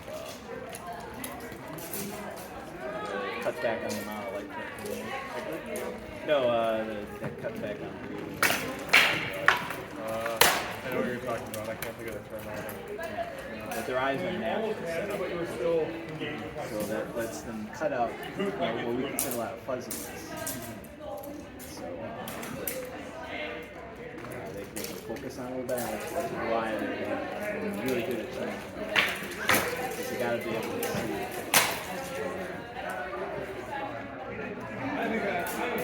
The best shape they can take the point. I think one of my favorite things too, and this is something you can find online, but so they had this cuttlefish and they switch it from it's ready to change to a sandy tank, so it changed color and get these little granular patterns that went in, and they put it in a rocky thing and they get this black color. And then he put it in an underwater dollhouse, so this check pattern, black and white checks. It had a little bit, but then it kind of did this weird thing where it put a block shape on its back. And he left the check pattern on the floor. Yeah, okay, that's not a pattern that comes in nature, but it gave it a good polished sky. And put a block on it, and basically a square. You know, they don't make square shapes in nature anymore, but they did its best to make a block on its back to blend in with the square pattern on the floor. Oh, and it's like, oh, that's kind of cool. Interesting. Yeah, again, it's got to be. Mm-hmm. Oh, it definitely is. Yeah, I just love to watch that. Not all school, they all have different things. There's another octopus that was in Australia. And what's interesting is it mimics other animals. Oh, the mimic octopus? Yeah. Mm-hmm. So one it looks kind of like a flower, one it looks like a crab. Another one.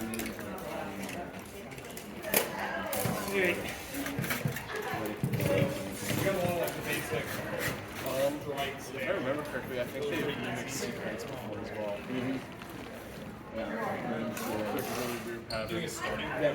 Well, they still have the octopus body, but they tweak it slightly, so to make it look like a fish. They bunch up the tentacles in front and have some trail in the back, so it has a tail.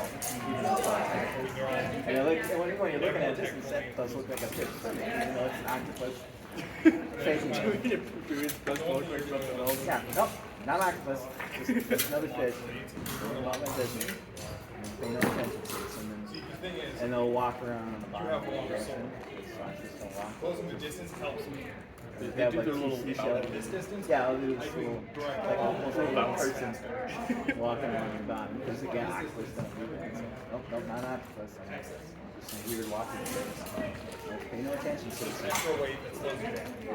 I am a cephalopod that has learned to use its cephalopods for everything. Yeah, exactly. But I want it can kind of get itself like some kind of like a crab or something. And yeah, you know, it's not morphing, it's just positioning it kind of a different way. At a distance. It's different. And so, because where it lives, there's not a lot of cover, so it's a lot of sandy areas. So it has to fake other animals. It fakes this animal, and it gets this one, fakes another animal. And they'll pay attention to what animal it sees around. So it does this thing and it sees other fish around. And when there's crabs around, it fakes being a crab. You know? There's this until it gets to a place where it's safer, because they gotta go from defensive position. Where it lives is rare. So I've seen other ones where it'll grab like a shell or two and do that little walking thing, and it's like holding the shells. I know for a fact I have actually seen that. Yeah, that one you see a lot. Yeah. And the diver goes up opposite. Because they had one Pokemon trash and another one. And he goes, oh, great. And took it and hung together. And says, now I really feel safe. And then it went about his business. Hey, thanks, buddy. Walked around and floated water bunker. Yep, exactly. I almost wonder if we're trying to mimic like different things and just put it in like environment. Yeah, well, like I said, when you get back to your normal, you know, look up cuttlefish mimicking technicals. You'll see what I mean. Yeah, it's like, okay, that would be the weird part about it is nobody put that one. Usually, I think 3 years. You can imagine the tons of picture like that actually live 10, 20 years. How much they take in. Because they figure out how to do jobs. Now, what's fun about that, and I think it was a similar study in doing shape change. If you have clear tanks and you watch an octopus that hasn't figured out how to open it, and it watches one that does, they can figure it out one next time you throw it down. So they learn that fast. Wait, they learned it from watching another octopus. Because you gotta grab the jar and spin the lid. And some will get it, some don't. They had one that hadn't figured out watching another one. And again, only had to watch it the one time. And you can see it in the drop the jar. Whoop, opens up immediately. Bam. So I wish I could do that with like piano or something. Yeah. So imagine those things would live. Like, how smart they would actually be. That's fascinating too, because I know that like with the mimic octopus, of course, it looks like it's the environment does that exact same thing. But I always associated octopi having a lot of their style. They do. Like especially since they don't live so long, that's their main way of finding out buffalo. Yeah, it is. And supposedly it's almost like they have like 9 octopus or 9 things. So each lake has its own nerve cluster. They call them brains, but that is really hard to say. But in their world, yeah, as you described, they're very, very tactile. So that's how they find it. We're used to being very visual. And to a lesser extent, these are yours. Other animals concentrate. Birds are more sight and hearing, lizards are sight and smell. But octopus is sight and touch. That's their main ways of doing it. So of course they're analyzing the way they do it. Plus they do a taste. Oh, that's right. Yeah, I think I remember hearing that their suckers also double as taste receptors. So when they're going over something, it's got to taste it. So yeah, for them it's basically touch and taste. Well, the touch and taste are kind of yeah. And if you think about it, in their little brains, they think in a different way where this is all combined together. There's a condition, I think it's called chemosynthesis, where other senses start spilling other ones. In other words, you can kind of see sound. When you see a sound, sort of color might appear in your head. I've heard a few famous musicians like that. You can see sound. When you're a baby, they all kind of want a sense of having. But usually you lose it as you get older. Some people doesn't. So, in a way, it's maybe how some of these animals are learning that afterwards. It's constantly sensing. It's not like it's literally always on. It's doing something. I remember another show here. My friend, so basically make an octopus with that. Just a subject, they went to his house with and she like, no, yeah. And his kids do that too, where they things to do, they interact with a lot, start learning, and then, when you approach a tank and, like a cat or dog trying to go up to the tank, and someone tell you, and it's not doing anything just matter, it's doing a very friendly, touchy thing. That's the way they teach these things. Touching, tasting, its own. You do something, Yeah, it was interesting to see how social they seem to answer the care. You give the right stimulus, yeah, they'll respond very quick. Very sociable. Yeah, which is really good. Yeah, kind of like cats in that respect. Normally cats solitary. They'll group together kind of like lions sometimes. Especially females. Oh, yeah. It's like a herd of lions. Nope. That's normally wild, but occasionally. It's supposed to be a second. Maybe it's kind of like sharks, where they just they group together and shiver more. All I'm gonna do is go home, eat a sandwich, Have that and same read. dynamic going on. So, there's a bunch of good crustaceans over here. Oh, well, I guess everyone's coming over there. We hunt better together because we work as a team. If there's more of us, that means they're less likely to get yeah, even some predatory birds can work together, again, not to help each other. But they're better opposites. So, yeah, herding behavior in a way. But, it's not so Oh, I need to get but still, it's the fact that they're not fighting with each other. Paracords. I guess we could use a term for the cats. There are a lot of these too. like that hemp free. Yeah, there's some odd things that different people One of my favorites is the blind fishes. Kind of one of those. Yeah, we're still recording.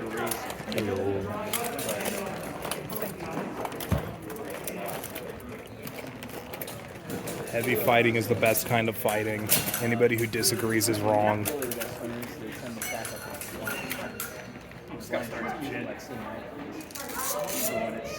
It's kind of fastidious. It's always clean the burrow and picking. But when it's out on the surface, it's really long antenna. And it's really small. It's got long antenna. So I touch it. Maybe not that far, but Lenny has got a really big pack of sensors. yeah, So people want them to not. it's kind of slack.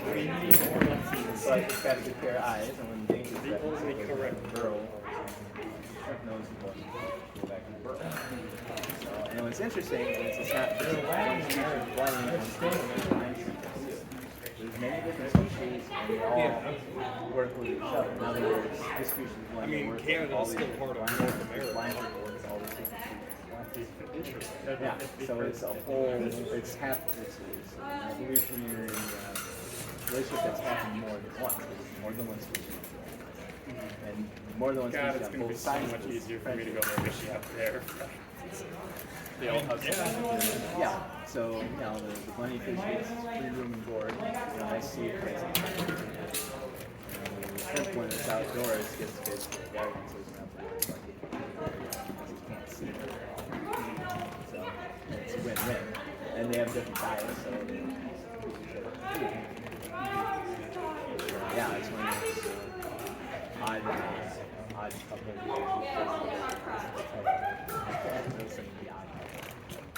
if you're familiar with that TV show, one movie that thinks really fastidious, neat and the other one. Thus, clarity and spheres. That happened to me. That kind of reminds me too of house. There's, I don't know if this is Oh yeah, they have the nanny frogs, yeah. Another one that's because they can eat the frogs, but frogs and cats are too small for the chance of running about. Yeah, the cleaner dogs. They're kind of like cleaner fish. Normally predators eat parasites.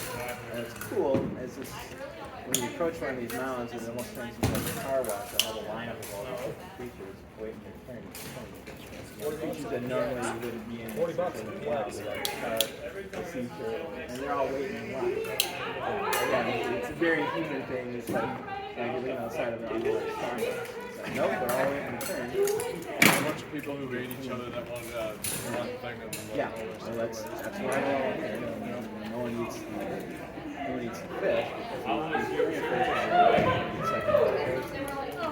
and they'll let the little fish go all over. It's excited seeing all these different animals all just sitting around. But yeah, it's like I said, that was going to be my thing. Is studying all these really interesting behaviors, not just predatory prey or that stuff, but the other stuff. And just even some normal animals can do some very interesting things. That's what most favorite. Like even common animals like raccoons, there's always stuff. Even those animals, there's always something to think.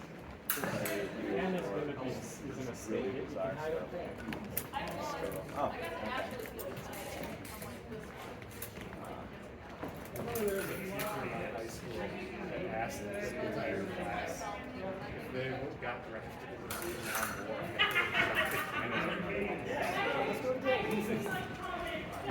Like half the class. Which I think is one of my favorites. It's got a couple different titles, but about bioluminescence. It's called Living Light, and there's another title for it. With all the different animals. I think one of my favorite scenes is this bacteria in the ocean. Oh, that coastline? Yeah. But here's the cool bit about that. It's not just splashing up on the shore and seeing but they're showing dolphins swimming at night. But the dolphins are getting hit up as they're flying into the bacteria. So they look like they're glowing. They look like computer animated as they're just cruising along. Because again, they're striking them with that skill every millisecond. So you're seeing them just outlining and clear. It looks like computer animation, even though it's live. It seems to be circles around. And they're just lit the entire time as they're going through. Yeah, that was some hard footage to get, but man, was that cool. Seeing it just lit up the entire time. And because again, the ocean is so big, but they're just glowing blue the entire time like something from Avatar. Speaking of small things in the water, though, I think in terms of mundane things that are very fascinating, the one thing that I've learned recently is in stratified lakes, there are these things called ghost midges. Okay. You think about them so little, Chase, not even you need like a long stick to put them on. the only reason I could ever see one is because when they die, when they interact with like fishes or but it's the largest migration I think that happens on a daily, nightly basis because they're by day surface, so they sink down to the bottom, and then they feed at night. So all of these midges that represent all of these nutrients come up and then take all that down with them. Okay. And then they die, go to the bottom, and kind of feed that. Kind of like in the ocean. Yeah, kind of like that. Okay. But it's just kind of weird thinking that this huge amount of basically the entire a major source of the lake's energy just kind of floats up day and night, and these invisible motions that nobody ever sees or appreciates. And it's just kind of weird to think about. Huh. No, I didn't know that. I knew about plankton yesterday.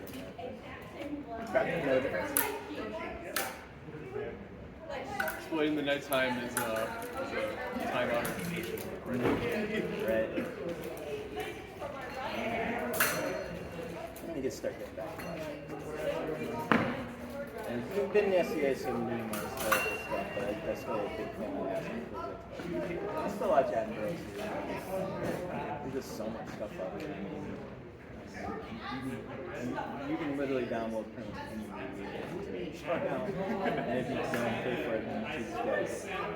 Frankly, most of what I like watching documentaries, make a lot of money, so you can watch things. And if you're willing to put in the effort, Yeah. Yeah. I might actually steal a couple documentaries. They're ending support for Windows 10, which I'm not happy about. So I'm going to switch Same. over to. You're shutting off, switching.